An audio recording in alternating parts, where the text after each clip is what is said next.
Hello, everyone. Welcome to the final series of today here at Hearthstone Grandmasters for the Americas. Coming up next, we have ETC versus Nalguidan.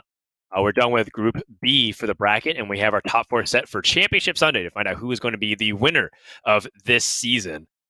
In the meantime, we also have winners in different ways. Who can survive, stay in Grandmasters, as we do find closer and closer who will be joining the relegation spots for tomorrow. Right. So that brings us to ETC versus Nalguidan. You can see the decks that ETC will have access to today: Spell Druid, Tempo, Demon Hunter, and Quest Warlock. And like you mentioned, the winner of this series stays in Grandmaster. The loser faces Purple tomorrow to have that final match where one person stays in Grandmaster and one person is out. So to say there's a lot on the line for these two players is definitely an understatement. That's right. So with that, Nalguidan, he has his warrior band. He's also been kind of playing a very risky strategy, like risky in the sense that, most people don't really agree with it. Like, people don't really want to leave up warrior as their choice of band. They want to ban warrior. They don't want to go up against it. Yet Nalguidan has kind of been fearless in banning it, and I gotta say that I admire the risk, right? Like, because for one thing, when everyone says one thing and another player goes a different way, you gotta listen to them and see like where they're coming from. Right. And it has worked for him in the past, but it didn't work for him yesterday, and we'll see if it ends up becoming something that comes into play today. Yeah. So we're going to start out with Quest Warlock versus the Demon Hunter. And I believe earlier in the day, ETC actually tweeted that he decided to take off work today so that he could be really fresh and really prepared for the match. And I think that just kind of shows you how good of a player this is, that he's holding down like a full-time job and he's this good at Hearthstone. Like, that is an enormous brain. That's right. He is super big-brained, galactic-brained. Yeah. But here we go. I think the weight of this series is definitely starting to sink in, at least for me. Relegation match number 2 out of 3. And ETC's definitely had a rocky season. But ETC is probably one of the players I respect the most. I was told that ETC has kind of gone back to his construction job that he inherited from his family. You know, he's kind of come from a family business of construction over in the East Coast of the USA. And, especially as an immigrant, he's also a father of a family, and kind of talked about how he was juggling responsibilities for a bit, but took some time off to focus on going pro Hearthstone. And we don't really have people of his age usually competing as a pro, even competing, period, right? They're usually too busy. And this guy is trying to make the dream of being a pro Hearthstone player stay alive. So I have nothing but respect for the guy, especially during times like this where he is, first responding to a lot of the crises going on. But at the same time, we don't really take those things into account. It's whether or not you win or lose here. Yep, that's right. Everybody's got situations going on outside the game, and when it comes to it, when the game starts, you got to perform.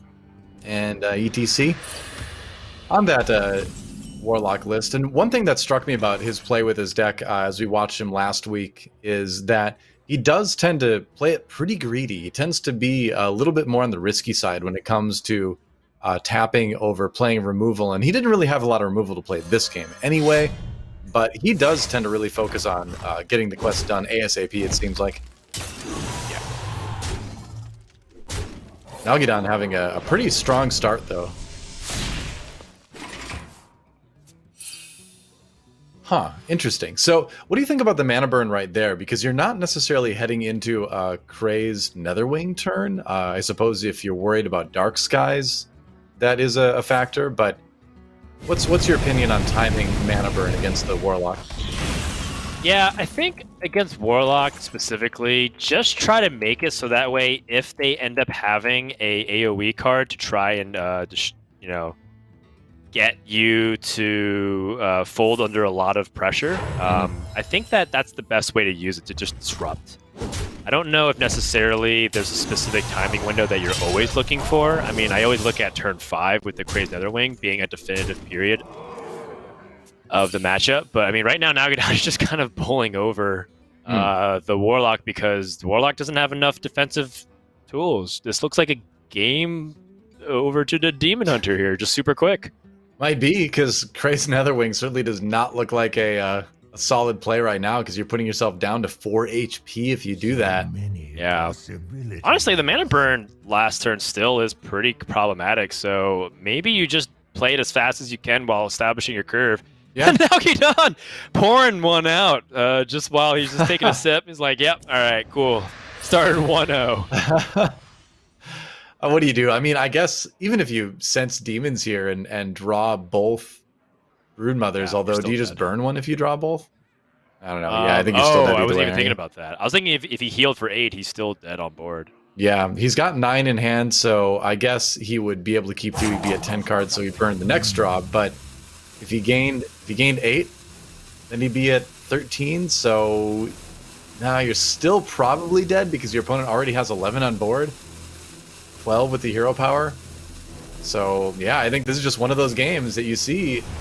And this is probably the safest play you can go for, but this is just one of those games where you are, I don't think he even gets it, but you're probably just gonna get wrecked, but maybe not.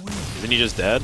I believe so, On board? Yeah. I think so, yeah. I guess so. Yeah, I forgot about the extra attack with the Battle Fiend, and that is a very fast game one in favor of Nalguidan. All right, so game number 1. Wow. Sorry to laugh in a tense situation, but like, geez, that was so quick. Oh, that happens in that matchup sometimes, though, or any matchup into Quest Warlock, where sometimes you just don't have the removal and your opponent just runs you over. Yeah, and sometimes you just end up being too far behind despite having some good tools, and that happens every now and then. So, game 1 victory to the Demon Hunter, and you can see today, I guess I didn't get a chance to take a look at the bans because it was pretty quickly, but Nalguidan chooses to ban the Warrior this time around, which I completely agree with. And, it would be really funny coincidence, maybe not coincidence, but it'd be a funny series of events if Nalguidan chooses to not ban Demon Hunter and chooses to ban Warrior for the first time in a while, and then ends up just winning the series. Because then it would be, because again, it would mean that maybe he made his life a little bit more difficult than he needed to. I think a lot of people would agree that if you don't ban Warrior, you're making your life a little bit more difficult than you need to in Grandmasters right now. So we'll see if the switch works. Taking a look now at the Demon Hunter for ETC. And as far as this one goes, the single Sightless Watcher and the single Vulpera Scoundrel in there is kind of interesting. Yeah, I like having the Vulpera Scoundrels for options. I do think that the one-off package, 1 Sightless Watcher, 1 Spectral Sight, 1 Vulpera Scoundrel, does kind of keep you very well spread. It does make you less honed in on being able to focus on certain matchups, though. So, I mean, that is something to consider. Like, he's going to be a jack of all trades, master of none. But at the same time, these are small percentage points, so they could also just be thrown out the window if you draw, like, a really powerful curve, if your opponent doesn't have anything, it's just life tapping and dying. Nalguidan's Quest Warlock is what we're looking at now. He just saw this deck get run over by Demon Hunter, so we'll see if he can cause the opposite to happen as we move into the next game with Nalguidan off to a very fast 1-0 lead. Reverse matchup this time. Yeah. Well, I mean, now we go into the Demon Hunter versus the Warlock, but the other way around. How can Nalguidan handle the pressure? And it would be really, really sad to see ETC not get that same kind of fortune, right? To be able to end the game really quickly. But I feel like you're sort of entitled now, don't you? Yeah, these kinds of games don't happen very often. Yeah. That one-sided. If it's that one-sided that often, no one would really be playing this deck at Grandmasters. Sure. Yeah, and I think one of the things that we've talked about, one of the storylines, is just how close a lot of the Demon Hunter Quest Warlock games go. Especially yesterday and then earlier today, everything seemed to really come down to the wire between these two classes. So that was definitely on one of the far ends of the bell curve, that last game. Good start, though, for ETC. That's right. Looking pretty good so far. Has the Beaming Sidekick hero power this turn, or you can choose to play Sightless Watcher on 2 as well. I personally like building up the Sidekick and just getting more stats on the board. It makes things like the Dark Skies a little bit harder to use. Silas Watcher helps him like fix his curve though. Yeah. I think that's why a lot of people are including it, because it does give you some influence over what cards you have in the early game, and it fills that 2-mana spot much more smoothly. Okay. Well, Spectral Sight ends up filling out his curve too with Beaming Psychic if you choose to go for it. Otherwise, could simply just pick up one of the best cards in his deck, Metamorphosis. Yep. All right, the next turn for Nalguidan. I think you probably just tap here.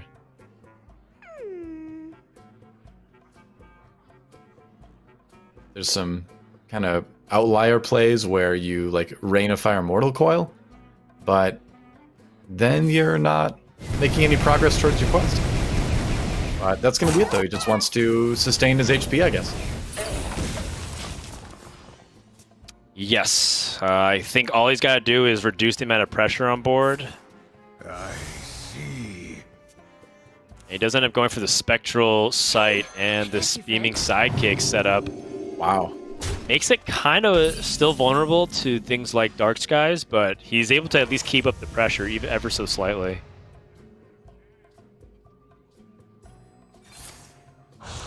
All right. Life tap into... Okay, finds a Crazed Netherwing. And just going to leave it at that because there's not a ton of damage on board yet. Okay. And he does have an activator for the Netherwing, so maybe he's thinking of turn 5 as the catch-up turn. Or, I guess, potentially turn 4 if things get really dire, like right now. Right. I grow ETC has a couple ways he could approach this turn. He could actually Hero Power before playing Umberwing. So the order would be play Battle Fiend, Hero Power, then play Umberwing. Does actually even kind of vulnerable to the Ooze, funny enough. So if he wants to get that damage now, he totally could. And it's not like saving that weapon charge is really important. Yeah. That kind of play is usually on turn 3, so that turn 4 and 5 you can swing. This is turn 4 already for ETC, so I think you might want to just Umberwing and Hero Power. I think as far as weapons, you don't mind getting Ooze. Umberwing is probably at the top of that list compared to Warglaives as well, so something at least. Is he going to dedicate the Battle Fiend to this, though? It's a big commitment on board. And he's going to. Okay.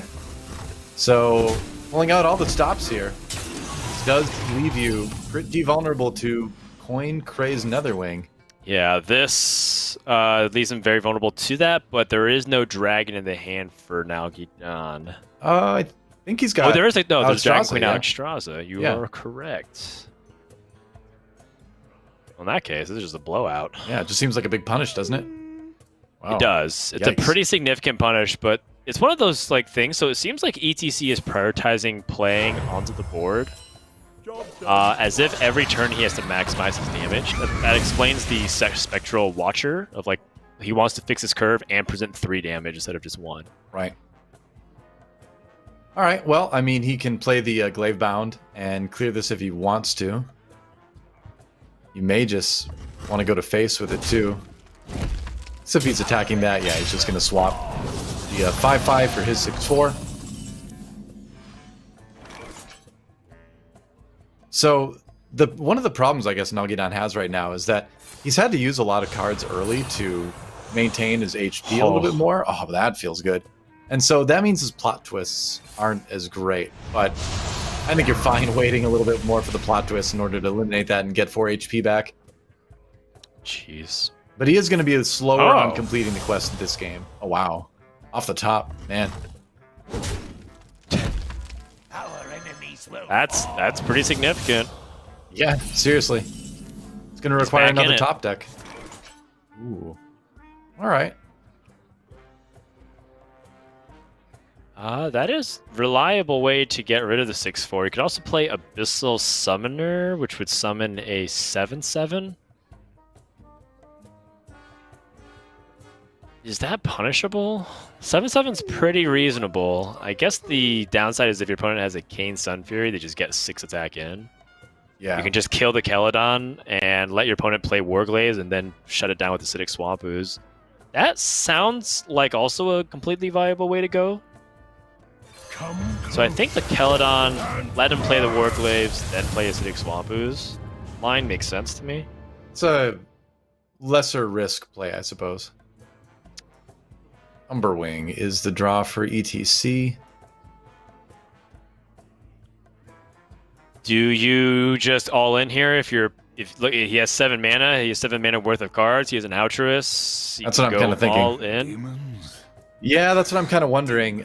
Because whether or not you go all in this turn, you're still maybe counting on a little bit on a top decking a Metamorphosis or a Skull of Gul'dan.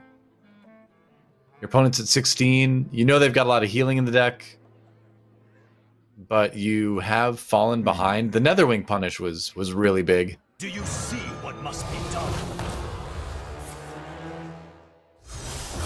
Yeah, so while this is pretty committal for Nalguidan, for ETC, ETC doesn't actually have to play this Battle Mage, although it's the same thing as hero powering this turn, because the Battle Mage does translate to 1 damage. Yep. This is effectively an all-in. It certainly is. Nalguidan can deal with this. 1 more Artificer can change it all. Oh, twisting Nether 1 turn too early. You know, I guess you could go for something like a plot twist into a Dark Skies.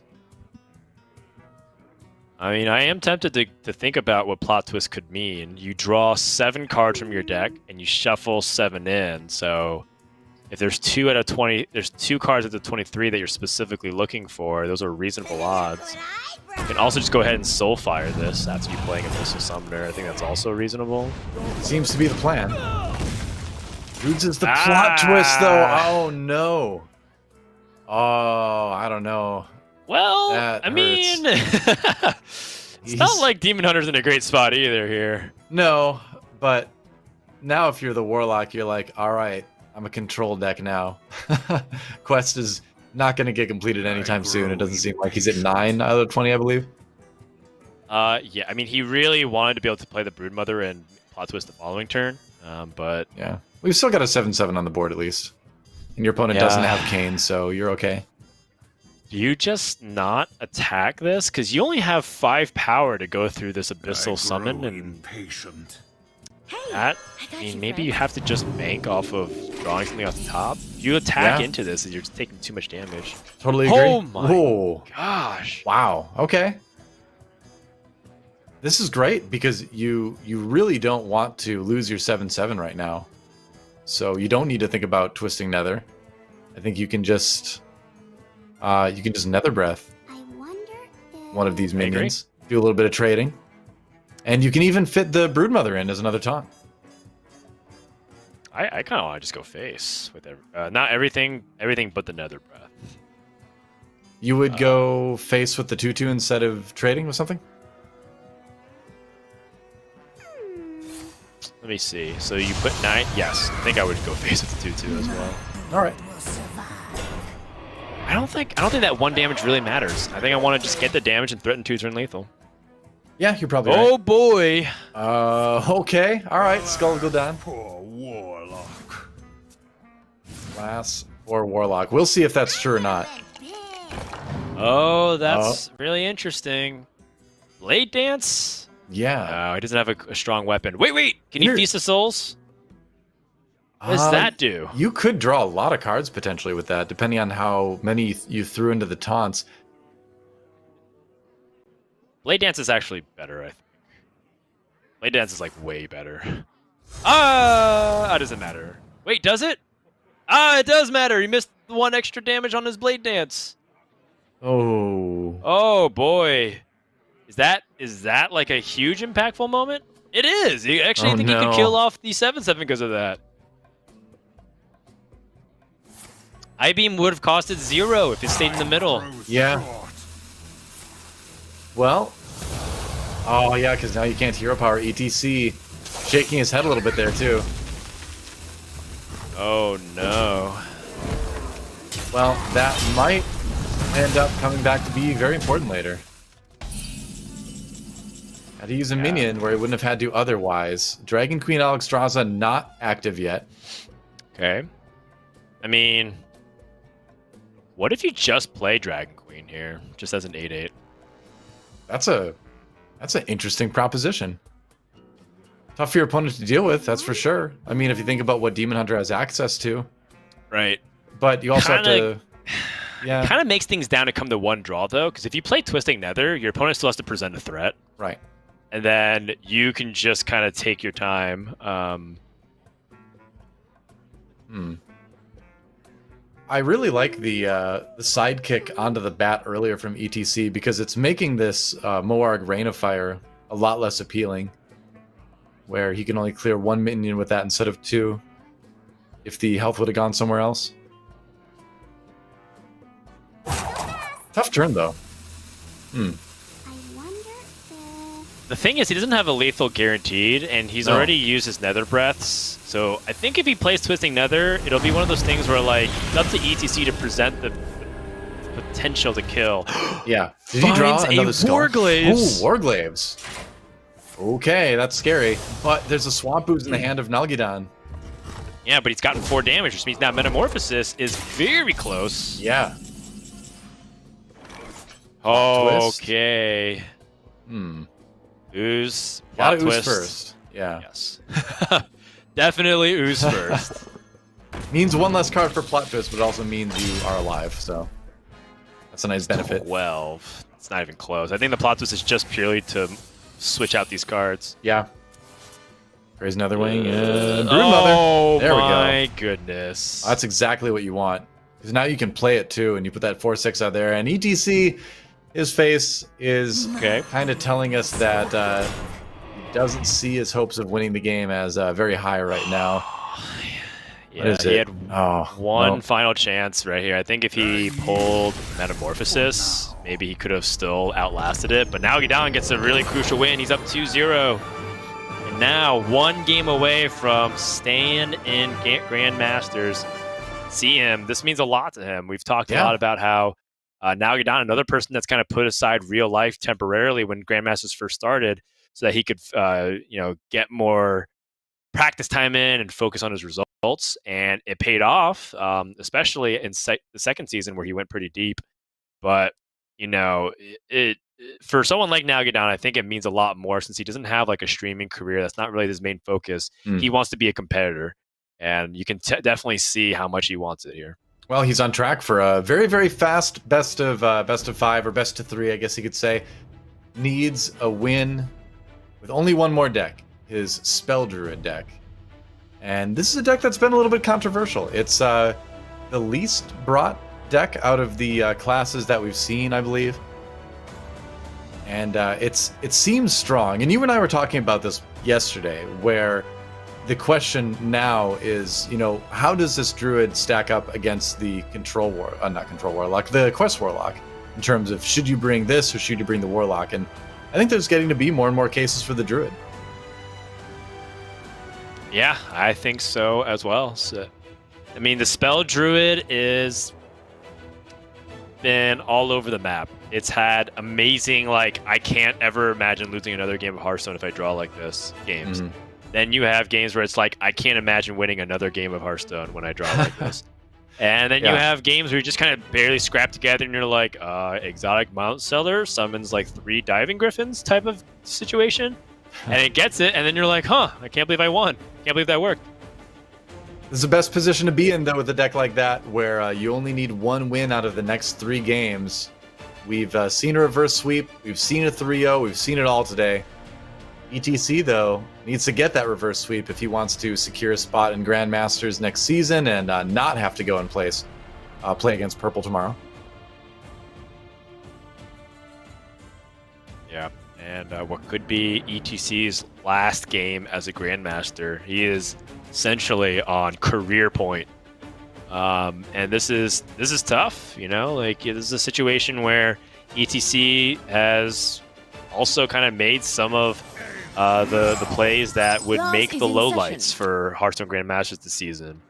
But at the same time, it's like he's also shown that he can totally hang with the best if he's on his game, if he's prepared, and if he's mentally focused. And now is the time. There's no more room for any kind of mistake. That last game, I don't think that mistake made a big difference. But this game, you gotta hone in here. Yep, gotta win. Don't want to have to play tomorrow. Gets the Battle Mage on turn number 1. And, all right. gosh. That is a nice start, man. He finds the way to deal with the early minion. And that turn 1 minion can be so hard for Druid to handle sometimes. That's a perfect card for it, though. And ETC, yeah, I think it's fine to take a moment here and draw a little bit, maybe. Interesting. You do, well, I don't know. I take that back because I kind of like Umberwing that turn too. Yeah, it's basically like how you view the matchup. Sure. Do you view it optimistically or pessimistically? And I think cards like Umberwing are like, it basically means, do you think your opponent has nothing or do you think your opponent has something? If you think your opponent has nothing, that means you're giving value to their hero power. This is actually a very interesting discussion that I had with Purple years ago, where it's like, if you give something for your opponent to do, you end up helping them a lot more. So in this case, it's like ETC didn't give Nalguidan a chance to hero power anything, but Nalguidan's like, that's okay, because I wasn't going to. And it really depends on how you view the matchup. Interesting.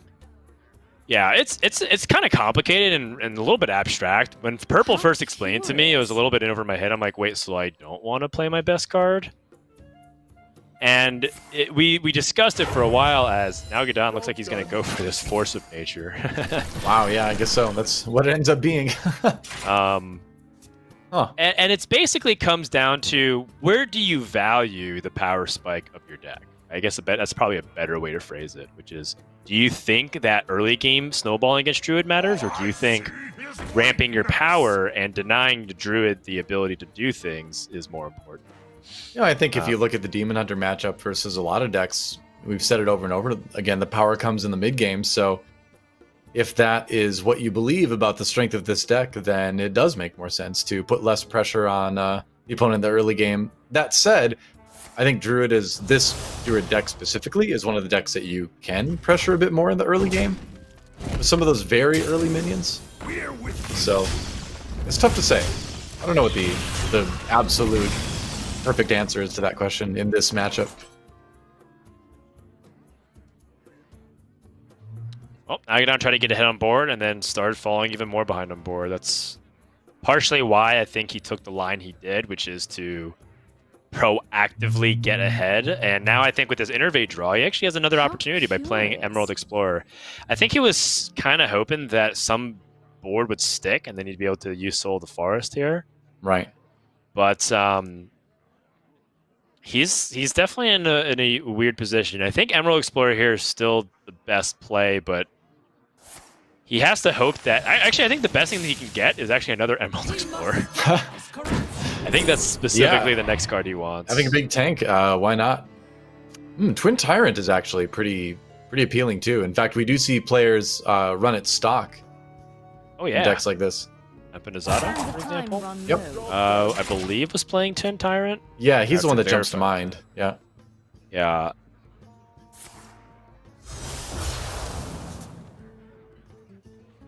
And that Twin Slice allows ETC to punch through pretty efficiently because he's got the Gladebound Adept.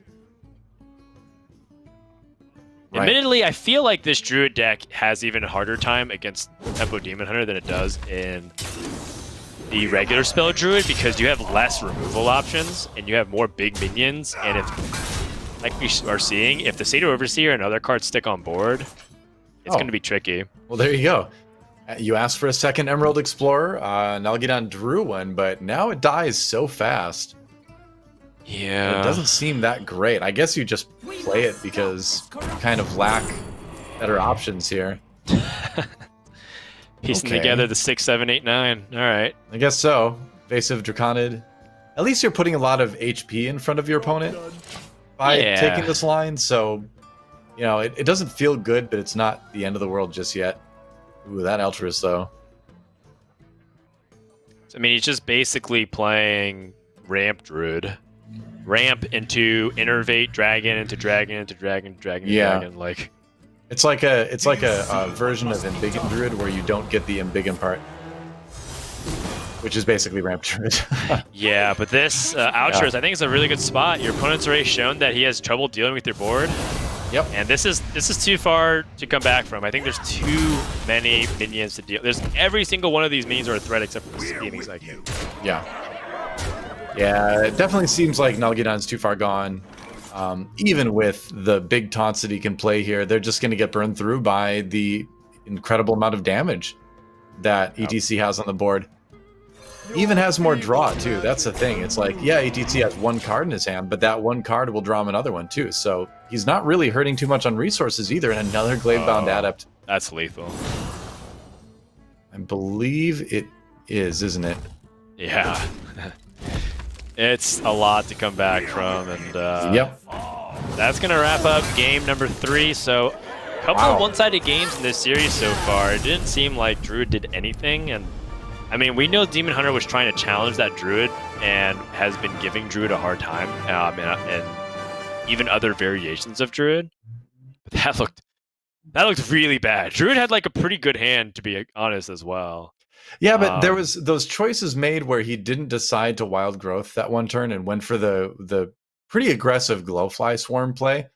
And you kind of go back to that and wonder if maybe you would have accepted a little bit more damage early if you would have been able to build that bigger Soul of the Forest board later on and come back late, you know?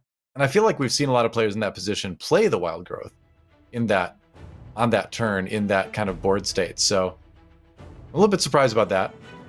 That said, still has 2 chances to win. ETC's Spell Druid is what we're going to see next, it looks like. Yeah, I think that maybe you're onto something, because like in terms of like he did have an alternative way to play. Obviously the Force Nature did not or the Glowfly Swarm didn't pan out, and yeah, I think that was totally fine to try to go for that. But if he ramped, he would be able to play Emerald Explorer. Maybe he has an opportunity to use that Innervate to get the earlier Ysera out, and then all of a sudden he's able to potentially draw into dragons. But I mean, again, that's an unreliable way to go against so much pressure. And I think that there's a very realistic possibility that either lines that got explored by Nalguidan ended in his death, because that Demon Hunter was not going to get stopped by no removal Druid. Yeah, there were things happening like Gladebound Adepts being drawn like 2 in a row and stuff. So that was an exceptionally strong Demon Hunter game. So maybe there was really no hope despite the lines of play. But now we've got a really interesting one in the Spell Druid mirror. There are slight differences between these decks. There is the single Savage Roar for Nalguidan, whereas ETC is running 2. And I'm looking at where the other differences are. Things like no Rising Wind, actually, or Nalguidan. It is pretty interesting to think about. But I think overall the key is that the Spell Druid mirror really does come down to ramp and card draw. Like I spent a little bit of time analyzing the decks, and overall, like I think that it still kind of functions similarly in that whoever gets ahead of the Druid mirror minion-wise tends to stay ahead, with the exception of if Druid has like the opportunity to play like Ysera Unleashed, and then you can draw a bunch of cards, and then all of a sudden you can get really far ahead on board if they don't have the lethal setup afterwards. Imagine oh, go ahead. Yeah, I was just gonna say. So I think that this matchup still might slightly go Nalguidan's way, because he has like bigger dragons that are hard to deal with as the other Druid player. But I mean, at the same time, let's just see how the ramp ends up panning out here. I mean, imagine if Nalguidan had one of those dragons in his hand. These 2 Breath of Dreams would have been amazing. Yeah, but it's okay. He actually, in a weird way, has worked out, because Overgrowth into Overflow would have been too many cards. That is true. But you definitely do Overgrowth here, right? Yeah, the problem now exists where he's a little bit too slow. So kind of like what you were saying, if he had a single dragon, it would have actually been better. And now Glowfly Swarm comes out, and he doesn't have an answer to it. Yep. That's really rough. Right. And it's important for Nalguidan. You can see him kind of lean back there and recognize this is a bad spot to be in.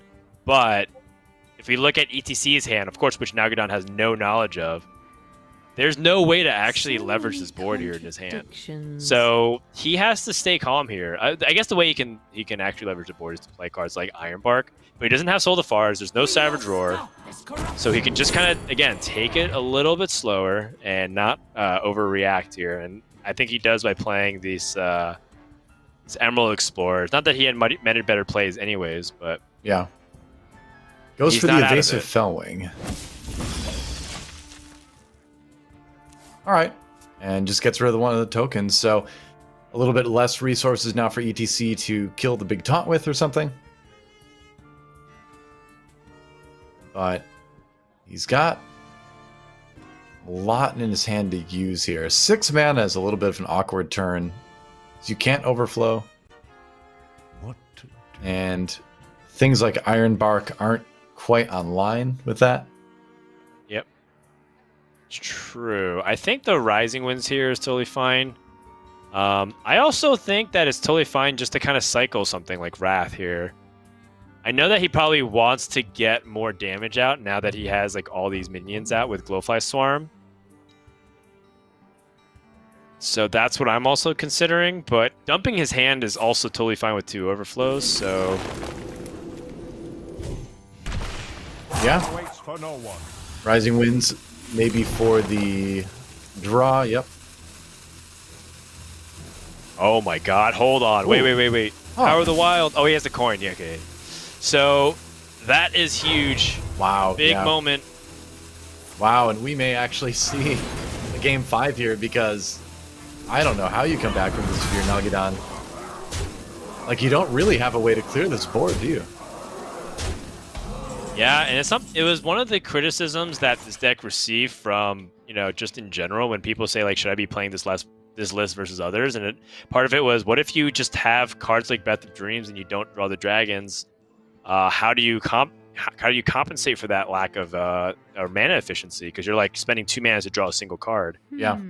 And you know, I think like at this point, the downside of that choice is very evident. But at the same time, it's like, you know, Druid mirrors are like this very often. It's not like Nalguidan necessarily played anything wrong in this situation. I think it's more like deck building and like how that ends up playing a factor. Right.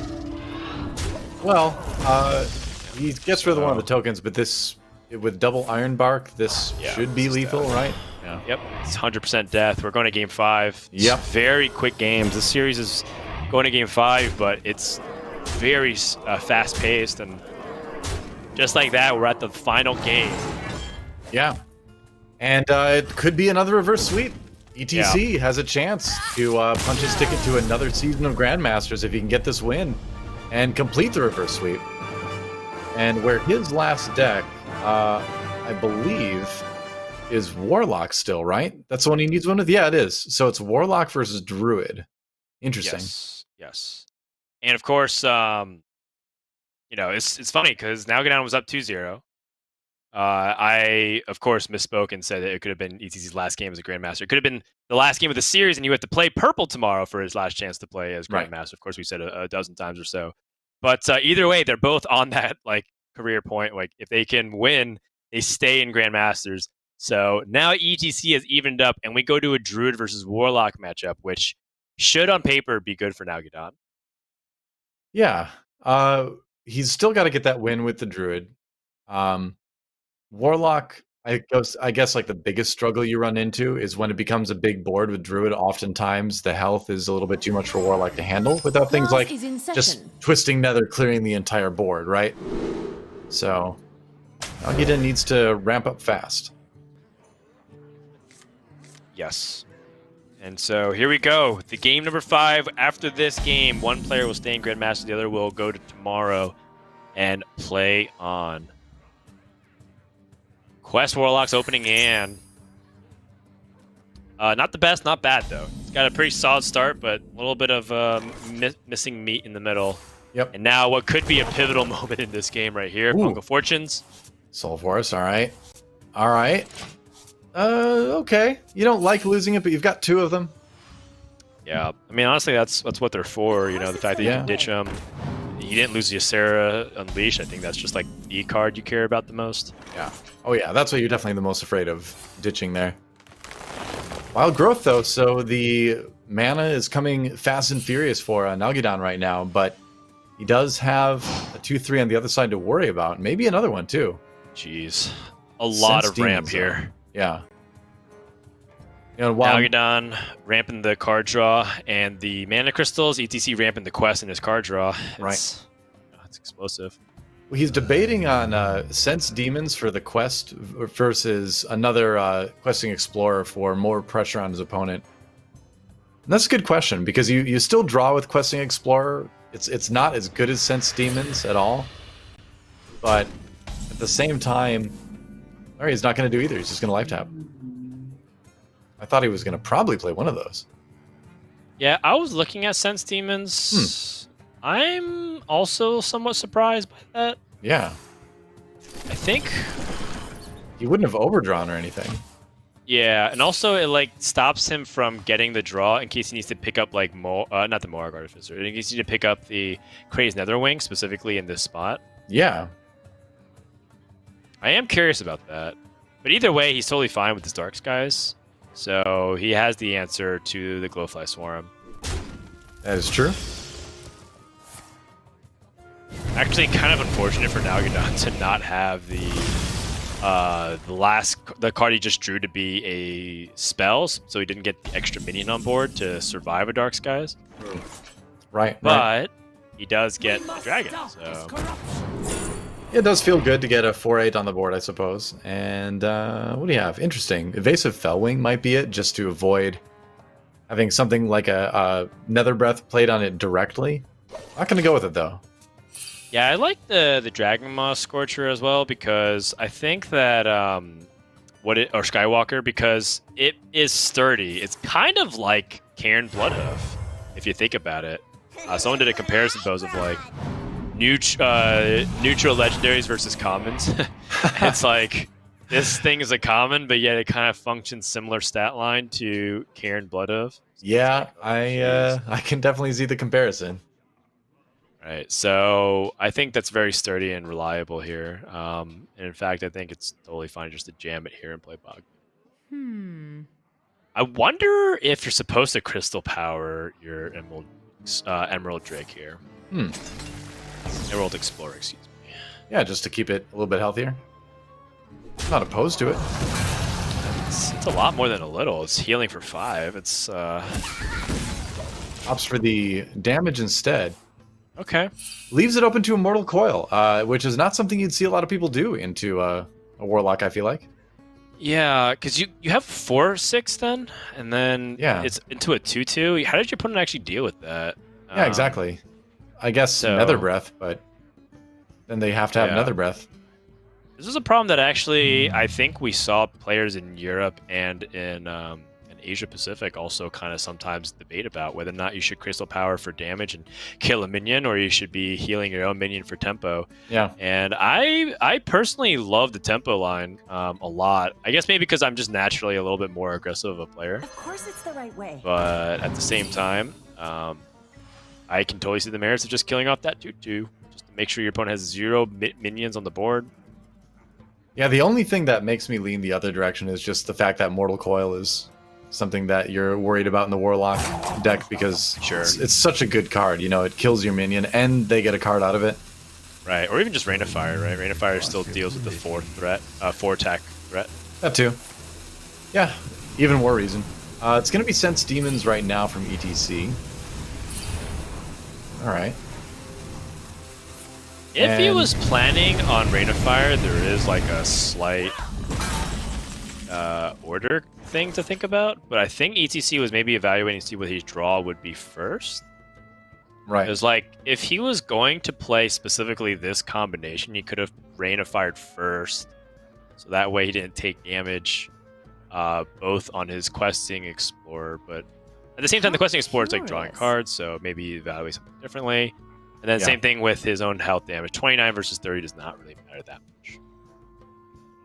So, Nalguidan does have a chance here. He could Glowfly Swarm Innervate Soul of the Forest to try to make a board that is a little bit sticky. Contradictions. And if he wants to get aggressive, that's probably the play. Yeah, it looks like that's what he's going to do. 100%. Yep. And now he's just one Savage Roar draw away from like ending the game, and it's very difficult for Warlock to deal with this, especially with the plague I keep calling it Plague of Rain. The Plague of Rain. Yeah, and unless you live in Seattle, that's really not the case, because they're suffering through a 200-year Plague of Rain. Wow. But I say that having some of my close friends living in Seattle, and I actually like it there a lot. So. Also, go coffee. But yeah, like in this case, you already just saw one of your opponent's best tools at picking apart the board mana efficiently, because you just saw Sense Demons and Rain of Fire being used. Right. So I like this play a lot. It's a lot for ETC to deal with. He's got the Netherwing, but you know, again, he's just going to have a bunch of 2/2s on the board left over. And he's also going to take damage as well doing it. So this way, if he goes for the Netherwing, at least he can deny one of those. Seems like the play. Yeah, it just, this like technically improves, like doesn't do anything for the strength of the board very much. Like you're still dead to a Savage Roar either way, so he's going to really hope that this plot twist can heal him and also give him just enough resources to outlast his opponent. Well, he got a little bit of health anywhere from the Broodmother. Ooh, another Nether Drake. He does have the dragon to activate it. Exotic Mount Seller. Ooh. All right. Oh, that's interesting. Okay. So he picks up Twisting Nether and that Crazed Netherwing. Nalguidan's going to go ahead and do the right thing and fish for Savage Roar right here. He has... Right. Oh, wait, does he have Savage Roar in his deck? I'm assuming he does. He has one. He has one. Okay. Yeah, that's the thing. All We right. talked about that earlier, that he's running one, ETC running two. This is a big pickup here, the Overflow. Right. Now he gets to trade. Oh, Ironbark. There's a Savage Roar. Oh, is there a way you can get enough of the board to live? I think you're totally okay with your board dying, though. I think the one thing you might consider is Ironbark on the Dragon Maw. So many contradictions. Or, alternatively, you can Ironbark the tree, one of the tree ants, and just go face with everything. That's what I was kind of wondering about, actually, is you do that, and then Yeah. you make your board resistant to, you know, AoE. He's going to do something similar where he's going to taunt up the minion that was already fairly large. Yeah, that Dragon Maw is 69 now, so it's hard to kill. Moarg, And ETC yeah. only has the Twisting Nether, which still leaves up that 3/4. Yeah, if you would do something like Moarg Rain of Fire, you would still have that 6 attack minion staring you down. Yeah. And I guess Even even if you clear this, you still have a 2/2 left over for your opponent, but that's not the end of the world. well, you have a maybe. 2/2 and a 3/4. Yeah, that's You true. actually- I forgot. you Yeah, actually he's getting summon 2. minions. Yeah. You deal damage yourself with the Crazed Netherwing. I don't like the Crazed Netherwing so much.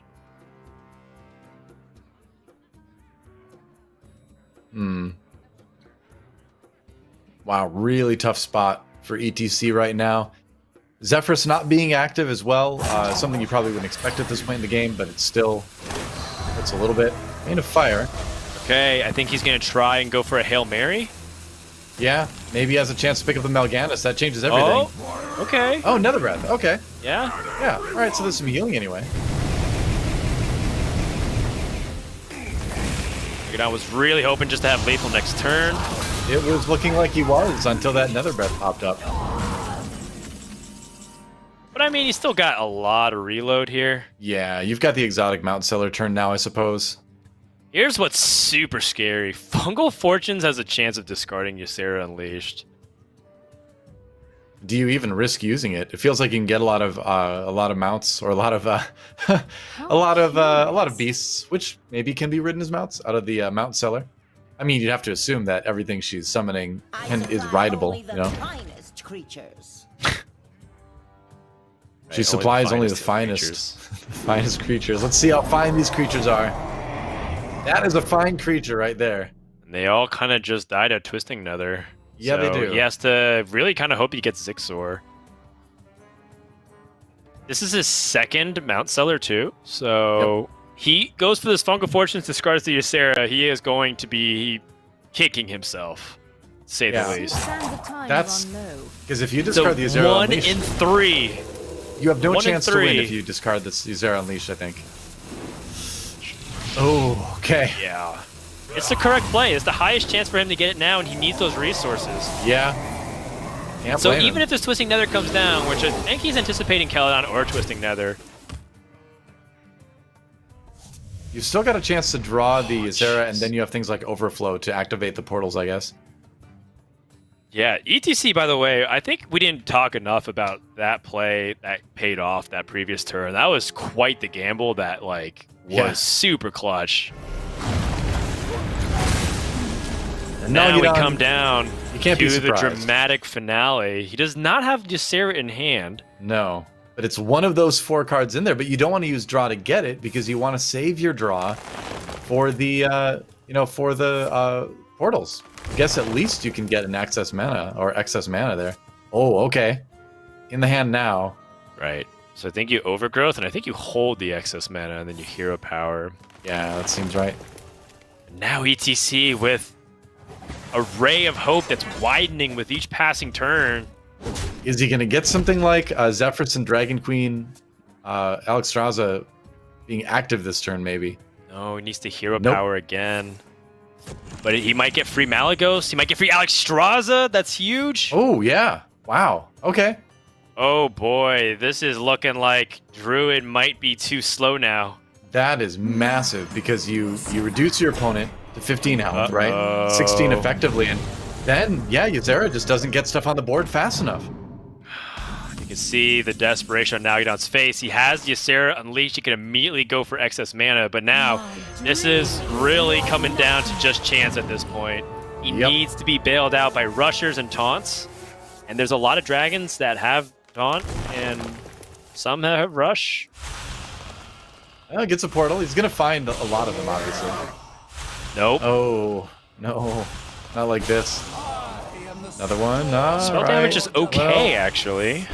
Yeah. Especially if he finds Malagos, that would be quite the reversal. That would be something. Jeez, all these dragons. Another Another Ysera one. unleashed. Okay, so Bobby does 5, Crystal Power does 4, Moonfire does 3. So he can definitely kill the Alexstrasza, that's for sure. Okay. And then I guess he kills he heals himself or he kills. 7 on the board, 21. So 14 is the difference maker here. Oh, that's a lot of healing on the ETC side as well. And what does Craze Netherwing give you here? Does some, but I guess you're kind of hurting yourself a little bit there too. I think he's got a hero power here. He's got a lot of good draws, especially if he needs to reduce his chances for or increase his chance for Zephyrus to be active. Yeah. Soulfire, how much damage is that? 7 plus the 4 plus another 4, so that's 15 plus Crazy Nether Wings 18. But Zephyrus isn't active. Yep. Little bit shy of the damage he needs to finish this one out. Wait, whoa, hold on. You attack with the ooze before you do that. Yeah, no kidding. I hope so. Time's running out. The rope And is burning. He but doesn't have enough for Dark Skies Clear. He's No. staring at everything he needs to do to get past this hump. I think it's what is it? Goes to face. Couldn't kill the 7-0 anyway. Nether Okay. Breath for a little bit of health regen now. All right. He's giving up his Malagos lethal off the top. Yeah, And I possibly. think- Another portal. Now, is Savage Roar Power of the Wild enough right now? So Savage Roar is 8 plus the 12. That's 20. 21 for the hero power. 24 from the Power of the Wild. What's his last card? Is there anything that I'm missing here? Is his last card something that can be used? Is it another Glowfly Swarm? Glorious. I'm trying to remember if he played 2. It's His last card is another Dragon Portal, maybe? Oh, because he drew this Emerald Explorer, so he doesn't have it? That's probably right. Ooh, Twin Tyrant, but you can't play it right now. I think you gotta take the other Emerald Explorer, because another way you can potentially swing the game would be through, what, like a Nazari or like a Death... I don't know, Deathwing might feel like it's not really working. Possibly? Either way, it's come down to this. If ETC can find the duplicate that's in his deck, he has the lethal. Oh, wait. Oh, Soulfire might discard things. That is true, yep. Also, if he draws... Can he draw Keladon off the top yet? He also can draw Keladon. There's a lot of draws here that are good for ETC. Nalguidan doesn't know if he should trade or go face, but when in doubt, go face. Go for it, man. Keladon off the top! Oh, no, and that is going to clear the board. And perhaps clear Nalguidan's hopes as well. Coil. If ETC does not discard his Zephyrus, he has lethal, because Soulfire would put him down to 8. No, he doesn't. Does he have enough, actually? Because he has the minion on board, but there's a Ta in the way. I might have misspoke. Hard to say. I'm trying to figure out the math right now. Right. I wonder.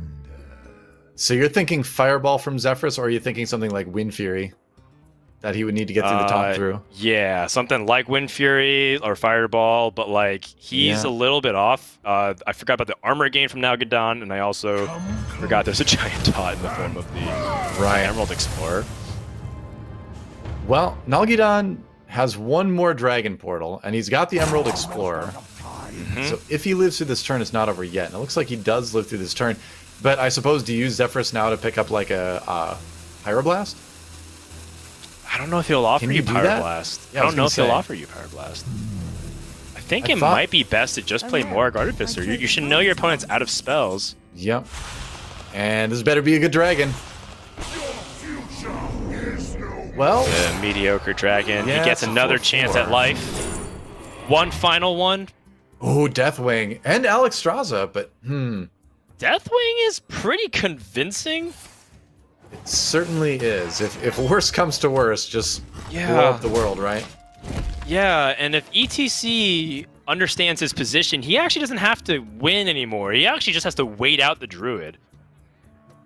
And he's got tools for that in the form of his late game stuff, in the form of Abyssal Summoner. Got a lot of taunts to put down. So, how many cards does he have? He's got 8 cards in hand. Right. The Mortal Coil and the Dark Skies will clear everything. So you can just go ahead and do that. Yeah. And I think you're just on a pure waiting game. You don't need to press it. If he gets Malygos, though... Okay. All right. I'm surprised. I'm a little bit surprised where we know he can clear that he's still drawing with the hero power, because like you said, it seems like it's just a waiting game, and you've got the tools to do that. You know, you can just put down the taunts, and then what does Druid do, right? He's on a draw for lethal, so I think he just didn't want to give Nalguidan the chance, but he's going to go for the Soulfire. I guess so. Ooh, lots of Dark Skies. Here's the Zephyrus, rather. And he has the Fireball, which guarantees him in because he has the fatigue damage. ETC.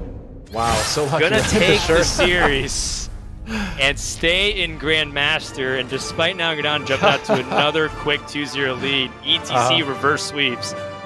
Wow, Pretty lucky. Pretty lucky, right? Seriously, right? The second reverse sweep of the day, the shirt to cap it all off from ETC, and he stays alive in Hearthstone Grandmasters. That is definitely a bit of a stylish win for ETC right there. Yeah, overall, you gotta feel happy for the guy. I mean, there were some tight corners. He made that super high risk, high reward play right before Nalguidan was able to draw that lethal. And, you know, in tight situations, you got to admit he kept his composure. It looked like he was frantically trying to organize something at times, but when it mattered the most, he pulled through. And ETC will stay in Grandmasters for yet another season. Now it comes down to Nalguidan versus Purple for tomorrow's match. And if I recall right, Nalguidan came down from Division A, didn't he? So that would be... Nalguidan came from Division A. He was the last seed in there. And it's tough when you start there and you lose and you go all the way through. I mean, you saw what Hunter Ace was talking about, which was just start to lose confidence. day after day. Naturally. And so, our thoughts are with Nalguidan. I kind of wish him the best of luck, but I mean, it's tough. I want to see both those players, Nalguidan and Purple, through to Grandmasters, but only one player can.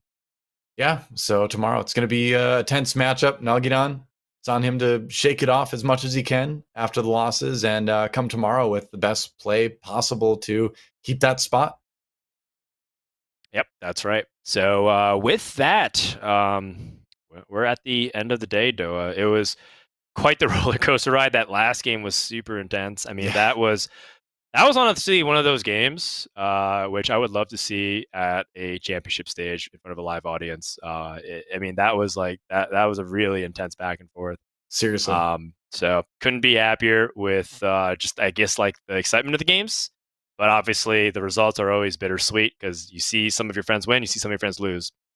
Yep, true enough. There's definitely a sense of guilt in enjoying epic games like that because they are awesome games in a vacuum. But when you think about the stakes for the players too, you got to feel for them, and it's got to be challenging. It's going to test every part of you, and yeah, somebody's got to lose in the end. But at least we got entertaining games. Yeah, that's right. So with that, that brings us to our conclusion of today. So we want to give a shout out to T-Mobile, our sponsor for America's largest 5G network, as well as a big thank you to all the viewers who tuned in. Make sure to catch the VOD over youtube.com/Hearthstone Esports, as well as all the standings and formats and updates and deck lists. Playhearthstone.com/esports. That's it from us, from Frodan Doa, TJ Sanders, and everybody else part of the Hearthstone Grandmasters program. Thanks for tuning in, and we'll see you next time for more Hearthstone action. Hearthstone Grandmasters is brought to you by T-Mobile. Switch today and rank up to America's largest 5G network. T-Mobile.